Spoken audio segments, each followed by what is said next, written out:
గొర్రెలు కాసే కాపరి. ఇవన్నీ గొర్రెలు కాస్తున్నాడు. అదిగోండి కాపరి.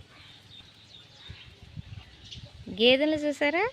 పాలు చూసారు. గేదె ఇచ్చే పాలు తెల్లగా ఉంటాయి, పాలు ఇచ్చే గేదె నల్లగా ఉంటుంది. ఇదిగోండి గేదెలు. గేదెలు కాసే కాపరి. నెత్తి మీద అదేంటి కవర్ వేసుకున్నాడు అనమాట. వర్షం పడుతుంది కదా అందుకు. మీ ఊర్లో వర్షాలు పడుతున్నాయా?